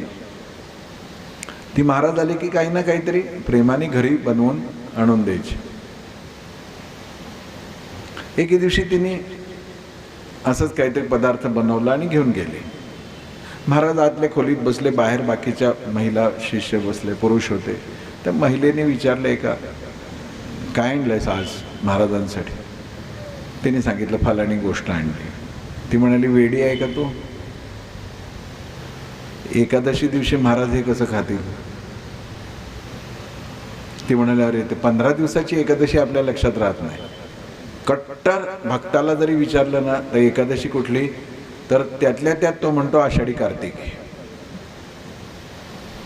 महिन्यात 2दा असतात हे कोणा माहितीच नाही आपल्याला, बऱ्याच जणांना माहिती नाही. जरा अजून थोडा तज्ज्ञ झाला असेल तर वर्षातले 4 म्हणतो, आषाढी कार्तिकी चैत्री माघी. तर त्या बिचारीच्या लक्षात नाही राहिलं. ती म्हणाली अगं बाई जाऊ दे, हे ठेवून देते इथे. आणि ती दर्शनाला गेली. महाराज म्हणाले मायबाई आज काय आणला खाऊ. ती म्हणाली की नाही काही नाही आणला. तेव्हा असं कसं होऊच शकत नाही, इतकी वर्ष मी तुला ओळखतोय, काहीतरी आणलंच असेल. ते म्हणाले हो बाबा आणलं होतं मी, पण ते आज उपवास आहे ना म्हणून ते काय. ते म्हणाले काय आणलंयस. तिने सांगितलं हे आणलंय. ते म्हणाले आण बरं. ती घेऊन गेली. दे म्हणे चमचाभर माझ्या हातावर. ते म्हणाले मला पाप लागेल. नाही लागणार, तू दे तर. महाराजांनी खाऊन टाकलं. बाजूच्या शिष्याने विचारलं की महाराज हे तर तुमचा उपवास मोडला. ते म्हणाले माझा उपवास नाही मोडला. एका भक्ताचं मन मोडण्यापेक्षा उपवास मोडलाय असं वाटण्यात काही गुन्हा नाही. मला ह्याची आसक्ती नाहीये, मला हे पाहिजे असं नाहीये. आम्ही एकादशी करतो आणि भजी केल्यानंतर अरे चुकीच्या दिवशी तुमच्या घरी आलो बघा, आज उपवास नसता तर म्हणजे भजी न खाता उपवास मोडलाच आहे आपला. एकादशीला भज खावं वाटलं म्हणजे उपवास मोडला. महाराज म्हणाले मी अनासक्त आहे. इतकी अनासक्ती आल्यानंतर काय खातो काय नाही खात याला काही अर्थ राहत नाही. पण तितकं नसल्यामुळं काही नियम पाळले पाहिजे. कांदा लसूण वांग जे नको म्हटले ते नको म्हटले, नाही खाऊ. पण आता हाही उपवासाचा धर्म कोणी पाळायचा याला काही नियम आहे की नाही, तोही जाता जाता लक्षात ठेव. त्यातला पहिला नियम असा आहे की मुलींनी लग्न होईपर्यंत उपवास करता कामा नये. तुम्ही म्हणणार ऐकून घेतो काही सांगता. मी तुम्हाला सांगतो हे खोटं ठरलं तर काय पाप लागायचं ते मला लागू द्या. जिचं लग्नच व्हायचं आहे, अजून कुमारिका आहे, उपवर आहे, सौभाग्यकांक्षिणी आहे, पण लग्न नाही झालेलं अजून, तिने उपवास करायचं काही कारण नाही. सात्विक छान पोटभर तिने खाल्लं पाहिजे. पण आता एकदम धक्का देता येत नाही ना, मग म्हणून त्याच्यात एक सुधारणा आहे. तिला जर उपवासच करायचा असेल तर तिने खजूर, राजगिरा, फळं, दूध, दही, ताक, लोणी हे खाऊन उपवास केला. जिचं लग्न झालंय आणि जिला संतती होते, होणार आहे, होऊ शकते किंवा होऊ द्यायची आहे, म्हणजे मुलंबाळं होत आहेत, तोपर्यंत तिने कुमारी असताना ज्या पद्धतीचा आहार खाल्लाय तसाच आहार खाल्ला पाहिजे. उपाशी अंक दिवसभर खायचंच नाही असलं काही करू नये. आणि जिचा संसार संपला तिने उपवास मनाला येईल तसं करावा. त्याने कशाच कोणाचंही नुकसान होत नाही, तिलाच काही थोडाफार त्रास झाला तर. पण हे का आहे तर माझ्या कुटुंबात जन्माला आलेली प्रत्येक मुलगी विवाहिता होईपर्यंत, लग्न होईपर्यंत मनुष्य जातीच्या भवितव्याचा ऐवज म्हणून आईवडिलांनी सांभाळायचं. आणि लग्न झाल्यानंतर तिचं सर्वात मोठं धार्मिक कार्य आहे सुदृढ, निकोप, तेजस्वी संतती या राष्ट्राला देणं. क्रॉनिक हिमोग्लोबिन कमी असलेल्या अशक्त अशा पोरीच्या पोटी जन्माला आलेली मुलं कशी असतील हो? आणि अशी संतती जन्माला घालण्यासाठी स्त्रीचा जन्म नाही आहे, तेजस्वी सुदृढ निरोगी संतती जन्माला घालणं हा तिचा धर्म आहे. आणि तो जर तिने पाळला तर बाकी कुठलाही धर्म नाही पाळला तरी तिच्यासाठी परमेश्वराची कृपा निश्चित आहे. आता हे कोणी लक्षात घेत नाही. किती उपवास करतात. बहुतेक सगळ्या चांगल्या घरातल्या बायका रक्तदानाच्या शिबिरात जातात तेव्हा त्यातल्या 25% बायकांना हिमोग्लोबिन कमी आहे म्हणून रक्तदान करता येत. हिमोग्लोबिन कमी कोणाचं असलं पाहिजे की खरंच ज्यांना सकस अन्न मिळत नाही, कष्ट करतायत, खेड्यापाड्यावरती राहतायत, शिळं पाकं खातायत, त्यांचं हिमोग्लोबिन कमी असलं पाहिजे. पण आश्चर्याची गोष्ट अशी की त्यांचं हिमोग्लोबिन छान असतं. आणि हे जे 15 दिवसांनी एकदा ब्युटी पार्लरची वारी करणारे आहेत ना, त्यांचं हिमोग्लोबिन 8 असतं, 7 असतं, 6 असतं. छान मस्त आपलं शरीर. आणि ज्या घरातली लक्ष्मी सुदृढ निकोप सुहास्य आणि आनंदपूर्ण आहे ना, त्या घरामध्ये परमेश्वर येतोच येतो. यत्र नार्यस्तु पूजन्ते रमन्ते तत्र देवता. म्हणजे काय तिची पूजा करायला पाहिजे अशातला भाग नाही. ती जशी असायला पाहिजे तशी आहे. सोपं काय करायला पाहिजे. माझ्या वाट्याला जे कर्म आलंय ते जर मी नीट केलं तर ती उपासनाच आहे. आणि असं कर्म करायचं तर ते प्रेमापोटीच होतं. म्हणून माऊलींनी सांगितलं, तया सर्वात्मका ईश्वरा स्वकर्म कुसुमांची वीरा पूजा केली होय अपारा तोषा लागी. माझ्या कर्माचीच फुलं केली, सत्कर्माची फुलं केली आणि तुझ्या पायावर वाहिली. तू संतुष्ट आहेस का? तर आता मला एक मागणं मागतोय तेवढं दे. पसायदान सगळं आपल्याला माहिती आहे. त्यातले 3 बिंदू आहेत. एक, माझ्या मनाचं वाकडेपण जाऊ दे. झालो मी बघ, खळाची व्यंकटी सांडलो. पण माझ्या मनाचं वाकडे पण गेलं ना तर माझी बुद्धी सत्कर्मामध्ये रमो, तया सत्कर्मी रती वाढो. आणि माझ्या मनाचं वाकडे पण गेलं, मी सत्कर्म करतो आहे हे मला आणि चराचराला कळायचं असेल तर एकच गोष्ट आहे, भूता परस्परे जडो मैत्र जीवाचे. सगळ्याशी मैत्री, तो खरा पारमार्थिक. आता पारमार्थिक म्हणून आपण ज्यांना ज्यांना मानतो त्यांच्या व्यासपीठाच्या खालच्या वागण्याकडे तुम्ही एकदा बारकाईनं बघा. तितका तुसडेपणा तर स्वार्थी प्रापंचिकात दिसत नाही मला कधी कधी. इथे बोलणं फार सोपं आहे, तिथे वागणं फार अवघड आहे. भूता परस्परे जडून माहित. पहिलं मागणं मागितलं. माझ्या हातून जे काही वाईट घडलेलं आहे त्याने काय निर्माण होतं, काल पाहिलं आपण, तिमिर निर्माण होतं, अंधार निर्माण होतं. माझ्या हातून चुकीचं काही घडलं, चुकीचं घडणं सोडून द्या, माझ्या मनात वाईट विचार आला की माझ्या भोवती अंधार निर्माण व्हायला लागतो. मग हा अंधार मला घालवायचा आहे तर उपाय काय? दुरिताचे तिमिर जाव. मग हे तिमिर जाण्यासाठी काय केलं पाहिजे मी?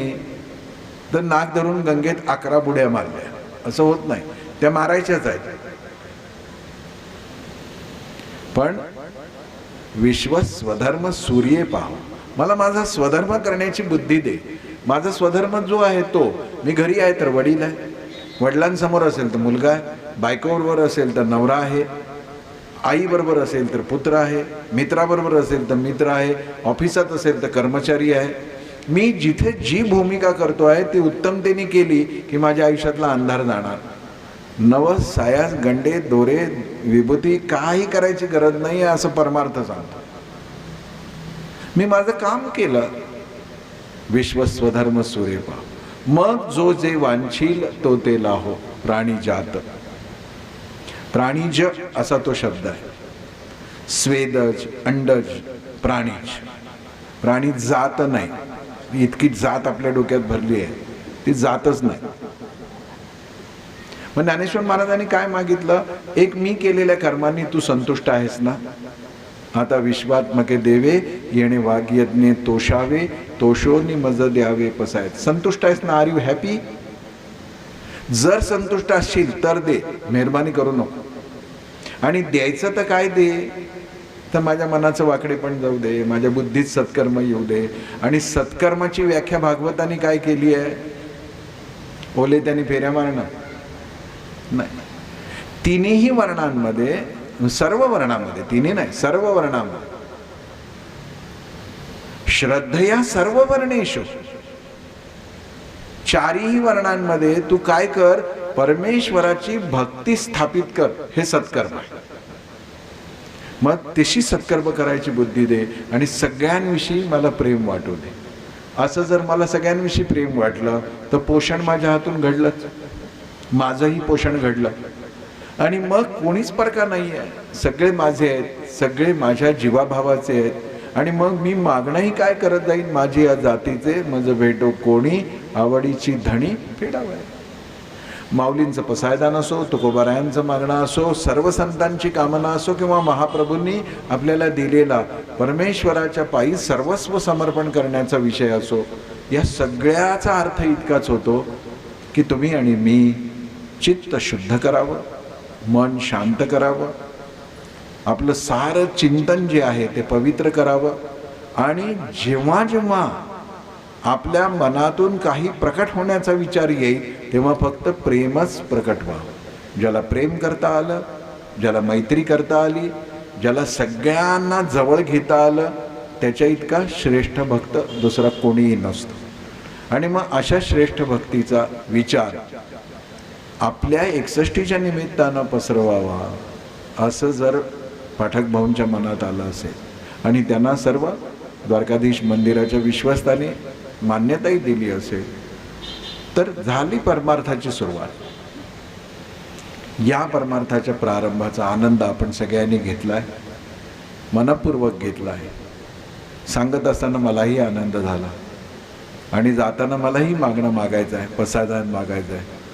कृपा करा, आंधळेपणानं काही करू नका. तोडगे तोटके गंडा दोरे असल्या अंधश्रद्धेमध्ये अडकू नका. एखाद्या वेळी घरामध्ये देवाची पूजा करताना समयीची वात शांत झाली, घाबरून जाऊ नका. कारण वाऱ्याची झुळूक प्रमाणाबाहेर आली की वात शांत होणं हे नैसर्गिक आहे. कुग्गू एकमेकांना लावताना विशेषतः महिलांच्या मनात ही भीती परंपरेने इतकी ठासून भरली आहे. कारण माहीत नाही, अज्ञान आहे की षडयंत्र आहे का वेडेपणा आहे, माहीत नाही. कुंकू लावताना लावणारीचा किंवा लावून घेणारीचा राम नाम सत्य, असं घडतं का? आपल्या हातून पाण्याचं भांड पडतं की नाही, तुपाचं पडतं की नाही, आपल्या हातून एखादा चहाचा कप पडतो की नाही, आपल्या हातून नोट पडते की नाही, आपल्या हातून काही होऊ शकतं, पडू शकतं. कुंकवाचा करंट पडला. मी हे सगळे घेतलेले अनुभवाचं. एक ताई इतक्या रडत रडत माझ्या भागवताच्या वेळेला आल्या आणि त्या म्हणे की आज एक अपशकुन घडला. मी म्हटलं काय झालं? त्या रडणंच थांबवत नव्हते. त्या म्हणाले की असं मी कुंकू लावत होते तर ते पडलं आणि मी कुठेतरी वाचलं म्हणे असं झालं की अशुभ असतं दोघीपैकी एकीला. मी म्हटलं काय असतं अशुभ? नाही मग कसं सांगू म्हणे, कुंकू पडलं म्हणजे अशुभ, म्हणजे नवऱ्याचं काहीतरी बरं वाईट. मी म्हटलं माझी माय, असं हातातनं कुंकू पडल्याने जर नवरा मरत असताना तर आपल्या देशातल्या कित्येक बायकांनी करंडे पाडले असते. कसं कसं असं कसं होऊ शकतं? का होऊ शकेल? तुझा नवरा म्हणजे काय, तो लहानपणी पुस्तकात वाचलेल्या लहान मुलांच्या गोष्टीतला राक्षस आहे का, की त्याचा जीव जसा पिंजऱ्यातल्या पोपटात असतो तसा ह्या नवऱ्याचा जीव त्या कुंकवाच्या करंड्यात आहे? असं थोडंच असतं. पडलं तर पडलं, सोडून द्यायचं, एवढंच करायचं. सुटलं असं ज्यामुळं आपल्या मनात भीती वाटली, लगेच म्हणायचं द्वारकाधीश भगवान की जय. संपलं. अंधश्रद्धा बाळगू नका, भयभीत होऊ नका. परमेश्वर कोपत नसतो ह्याच्यावर विश्वास ठेवा. तो फक्त कृपा करतो, तो परीक्षा बघतो. सदा सर्वदा देवसन्निध आहे, कृपाळूपणे अल्पधारिष्ट पाय. त्यामुळं वेड्या वाकड्या वाटेला जाऊ नका, नवसायासाच्या भानगडीत पडू नका. आणि ईश्वर तत्काळ प्रसन्न होण्यासाठी प्रत्येक कर्म करताना मी या ब्रह्मांडाचं नुकसान तर करत नाही ना, हा विचार मनात ठेवा. मी पंचमहाभूतांचं रक्षण करणं, मी माझ्या संपर्कात येणाऱ्या प्रत्येकाचं रक्षण करणं, मी प्रत्येकावर प्रेम करणं आणि सगळ्यांशी मैत्रीने वागणं हाच परमार्थ असतो. अशा परमार्थाचा सांगावा तुमच्यापर्यंत पोहोचवण्याची संधी द्वारकाधीश मंदिर विश्वस्तांनी आणि पाठक कुटुंबियांनी मला दिली. मनापासून मी आनंद व्यक्त करतो आणि तुमच्या सगळ्यांच्या कल्याणाची द्वारकाधीशांच्या चरणी प्रार्थना, विनम्र प्रार्थना करून माझ्या वाणीला विराम देतो. ओम पूर्णमद पूर्णमिदं पूर्णात् पूर्णमुदच्यते. ओम शांति शांति शांति. बोलिए द्वारकाधीश भगवान की, पंढरीनाथ महाराज की, महाप्रभु श्री वल्लभाचार्य महाराज की, श्री ज्ञानेश्वर महाराज की. हर हर महादेव. जय श्री कृष्ण. आपण पाठक भाऊंच्या 61 निमित्त त्यांच्या मनात जी संकल्पना होती आणि आपण श्री दत्त याग आणि ज्ञान यज्ञ या 3 दिवसाचं जे आयोजन इथं झालं आणि विवेकजींनी जे आपल्याला प्रभू भक्ती कोणत्या पद्धतीची असायला पाहिजे त्यावर आज जो मंत्र दिला तो सर्वांना फारच म्हणजे समजून कळालेला असेलच. मी आज तुमच्या सर्वांना एक गोष्ट सांगतो. या 3 दिवसाच्या पुष्टी सेवा आणि ज्ञानेश्वरीच्या अंतर्गत आपण इथं द्वारकाधीश मंदिराला एवढ्या वेळी येतो मागील 10 वर्षात, पण काही लोकांना पुष्टी सेवाबद्दल काही माहिती असेल नसेल आणि आपण दर्शन करतो आणि जातो एक मंदिर आहे म्हणून. पण मला आज एवढा आनंद झाला पाठक भाऊ की तुम्ही विवेकजींना जे बोलवलं आणि त्यांनी जे पुष्टी सेवावर जे आपल्याला मार्गदर्शन केलं ते एकदम अलौकिक होतं. आणि ह्याच्यामध्ये आपल्या द्वारकाधीश मंदिरात येऊन जी आपण रोज प्रार्थना करतो, पूजा करतो, याच्यात आपल्या ज्ञानात ही भरच झालेली आहे. आमच्या पण ज्ञानात भर झालेली आहे. इथे आलेले सर्व श्रोतांच्या मनात पण एक म्हणजे ज्ञानात भर झालेली आहे.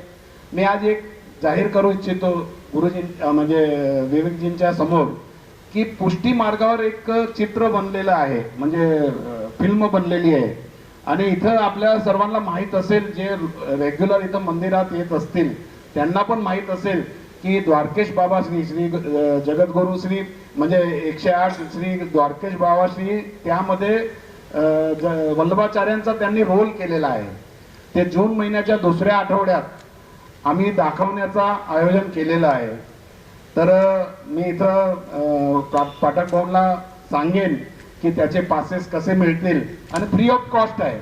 आणि ते आपण श्री द्वारकाधीश मंदिर समिती ते फिल्म इथं मागवणार आहोत. त्याचा फायदा तुम्हा सर्वांना पण होईल, तर त्याचा लाभ सर्वांनी घ्यावा. दुसरी गोष्ट मी ट्रस्टी विजयभाई पटेल यांना इथं विनंती करतो की त्यांनी यावं. बाबूशेठ आप भी आइए.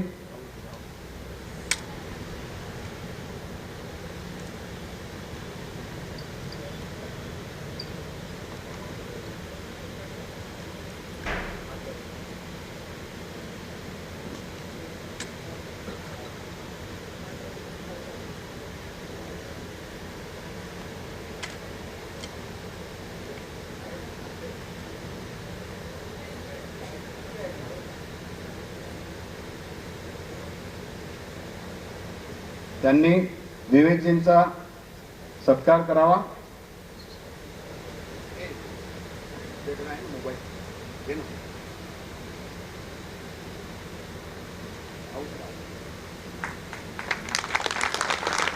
मी विवेकजींना एक विनंती करतो, एवढ्या सुंदर परिसरात वर्षात एकदा त्यांनी असाच आम्हाला लाभ द्यावा. त्यांच्या सोयीनुसार एक 2 दिवसाचा किंवा 3 दिवसाचं असं आयोजन झालं तर इकडच्या जुळे सोलापूरच्या सर्व श्रोतांना त्याचा फायदाच होईल. तर परत एकदा आपणा सर्वांचं इथं 3 दिवस तुम्ही मन लावून जे ऐकलं श्रवण केलं त्याबद्दल सर्वांचा आभार. आणि मी पाठक भाऊंना पसायदान आता पसायदानासाठी विनंती करतो.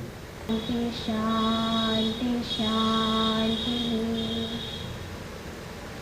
या 3 दिवसात द्वारकाधीश मंदिर समितीतर्फे द्वारकाधीश मंदिरचा स्टाफ, मंडप कॉन्ट्रॅक्टर, माईकची व्यवस्था करणारे या सर्वांचा आणि व्हिडिओग्राफी 3 दिवस सागर LED तर्फे होत आहे या सर्वांचा आम्ही आभार मानतो. असं सहकार्य ते न सांगता आजपर्यंत जेव्हाही इथं प्रवचन असेल, वचनामृत असेल त्यांचं आम्हाला मिळतच असतं. तर परत एकदा या सर्वांचा आभार मानतो. आमचे नितीनजी करवा, मग ओमजी डागा यांचं पण म्हणजे सहकार्य पाठक भाऊंना लाभत असतं. सर्व पत्रकार बंधूंनी 3 दिवस मी सर्व पेपरामध्ये प्रसिद्धी दिली त्यांचाही एकदा आभार मानतो. धन्यवाद. जय श्री कृष्ण. वर दर्शन उघडलेले आहेत. सर्वांनी आरतीसाठी वर मंदिरात यावं ही विनंती. धन्यवाद.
बोल श्री द्वारिकाधीश की जय। बोलो गिरिराज धरण की जय। बोलो श्याम सुंदर श्री हमने महारानी की जय। बोलो वल्लभाधीश की जय। बोलो आज के आनंद की जय।